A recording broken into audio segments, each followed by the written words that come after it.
Halo, Assalamualaikum warahmatullahi wabarakatuh. Selamat datang di pertemuan ke-10 mata kuliah aljabar linier.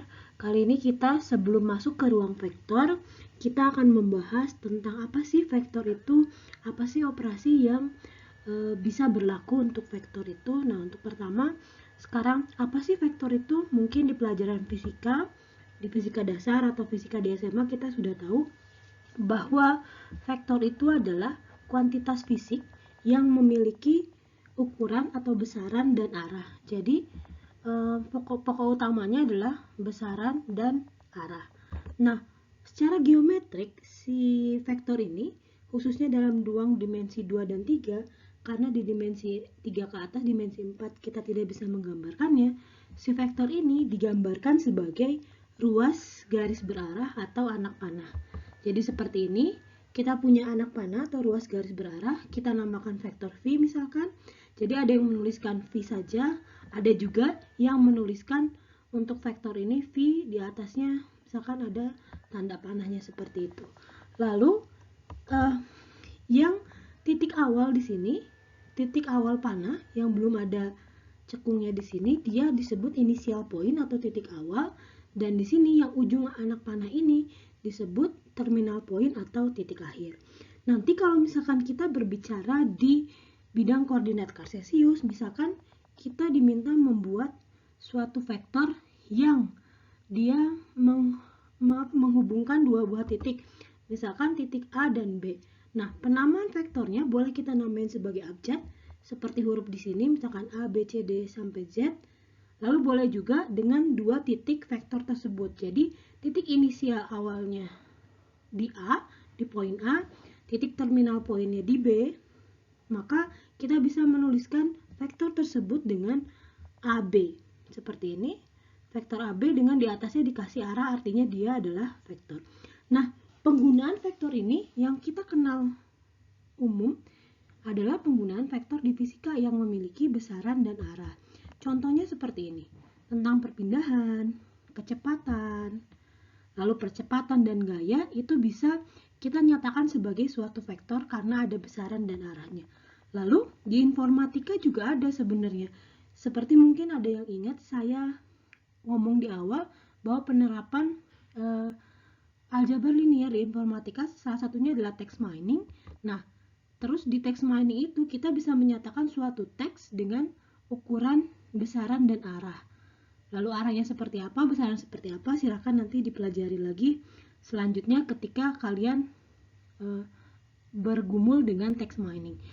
Nah, vektor juga bergerak di grafis. Jadi kita membuat titik-titik grafis itu dengan suatu vektor, arahnya berapa, koordinatnya berapa, dan lain-lain. Mungkin banyak sekali penerapan di bidang lainnya. Lalu selanjutnya, nah, kalau kita punya dua buah vektor itu dikatakan sama atau setara atau ekuivalen jika yang pertama adalah jika apa? Jika vektor itu memiliki ukuran dan arah yang sama.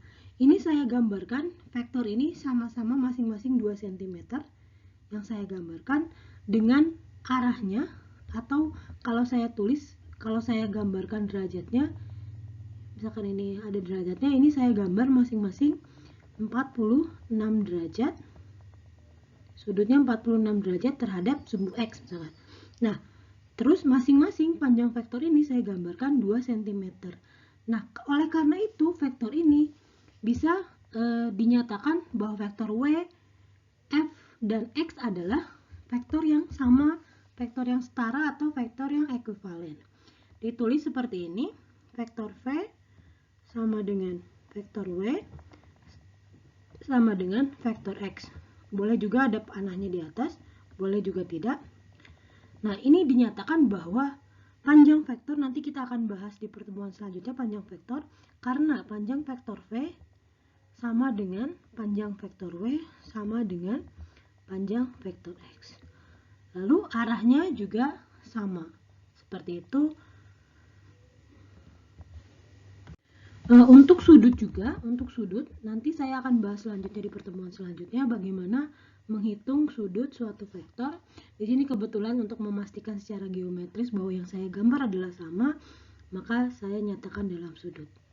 Oke, saya hapus sudutnya di sini. Jadi si vektor VWX ini sama karena panjangnya sama dan arah V sama dengan arah W sama dengan arah vektor X. Itu kalau kita nyatakan dalam secara geometri, secara dilihat, diukur panjangnya dan dilihat arahnya. Nanti kita bisa menyatakan kedua vektor itu sama secara koordinat itu seperti apa. Next, selanjutnya. Nah, kalau misalkan dalam sistem koordinat, bagaimana sih menyatakan suatu vektor dalam suatu sistem koordinat? Nah, seperti ini. Jadi kalau misalkan di sistem koordinat itu kita bisa menyatakan suatu titik, misalkan titik di sini titik A gitu ya, bisa dinyatakan dalam X, Y. Nah, vektor juga sama, vektor dinyatakan dalam koordinat ini, terminal, di mana terminal poinnya. Nah, kok bisa sih dinyatakan dalam terminal poinnya? Contohnya ini vektor V. V ini karena di koordinat dia poinnya di sini, titik terminalnya di poin V1 dan V2, maka dia V1, V2. Dengan syarat inisial poinnya di titik 0,0. Jadi, seperti yang saya bilang tadi, vektor-vektor dinyatakan sama jika dia jika dia memiliki panjang dan arah yang sama. Jadi bagaimana dengan vektor yang misalkan di sini dia punya arah dan panjang yang sama dengan V, lalu saya gambarkan di sini, maaf kalau nggak lurus, misalkan seperti ini vektor W, dia punya arah dan panjang yang sama dengan V. Nah, bagaimana dia dinyatakan dalam sistem koordinat? Jadi kita harus menggunakan translasi dulu, memindahkan si ini, inisial poin ini kita pindahkan ke titik 0,0, lalu nanti kita lihat ketika ditranslasi, terus translasi ya. Ketika kita translasi titik ini, titik inisial poinnya di 0,0, nanti kita lihat si koordinatnya ada di mana. Jadi setelah ditranslasi, kita lihat koordinatnya ada di mana, koordinat terminal poinnya. Jadi itu dinamakan vektor itu dinyatakan dalam sistem koordinat. Seperti itu. Jadi bisa dinyatakan bahwa V itu sama dengan V1, V2 dengan syarat semua vektor yang ada di koordinat kartesius inisial poinnya berada di 0,0. Jadi syaratnya di sini inisial point di titik asal atau 0,0. Seperti itu. Lalu baru si koordinat titik pada terminal poin setelah ditranslasi menyatakan vektor. Seperti itu. Jadi si V1, V2 di sini adalah sebenarnya titik koordinat dari terminal poin di V dengan syarat dia berada inisialnya di 0,0. Seperti itu. Nah, itu adalah kalau kita bekerja di dimensi 2, ruang dimensi 2. Nah, bagaimana di ruang dimensi 3? Ini di sebelah kanan saya ada contohnya, kita bergerak di ruang real dimensi 3. Di sini saya gambarkan kalau ini kurva, kalau ini sumbu X, sebentar saya tuliskan dulu. Ini sumbu X, lalu yang ini sumbu Y, lalu yang ini sumbu Z. Nah, si vektor ini saya misalkan tulisnya vektor apa ya? Vektor A misalkan ya. Ini vektor A. Nah, vektor A ini koordinatnya berapa sih? Kita lihat X-nya berapa? X-nya 4. Di sini berarti 4, Y-nya 5, Z-nya 6, 4,5,6. Berarti kita bisa nyatakan bahwa A sama dengan 4,5,6. Dan di sini kita tahu bahwa pernyataan vektor A sama dengan 4,5,6 adalah dia inisial poinnya berada di titik asal di 0,0. Seperti itu. Kalaupun dia tidak ada, ini setelah 4,5,6 adalah setelah proses translasi. Sehingga penulisan vektor di ruang dimensi 3, 4, 5, 2, dan seterusnya, dia adalah koordinat titik tersebut dengan titik asalnya, koordinat titik terminal poin vektor tersebut dengan titik asalnya di 0,0. Jadi penulisannya gini, V sama dengan V1, V2, dan seterusnya sampai Vn.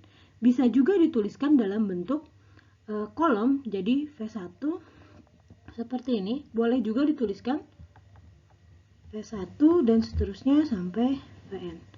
Boleh juga dituliskan seperti itu.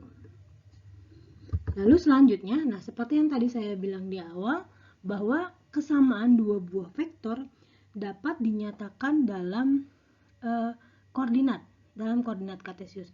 Ini contohnya kesetaraan vektor di ruang dimensi 2. Jadi kalau kita punya V sama dengan vektor W, itu berlaku jika dan hanya jika, jadi ini ya syaratnya, berlaku ini dinyatakan sama, V dan W dengan koordinat ini dinyatakan sama jika V1 sama dengan W1, ini yang pada koordinat sumbu X, V1 sama dengan W1 dan koordinat sumbu Y, V2 sama dengan W2, harus seperti itu.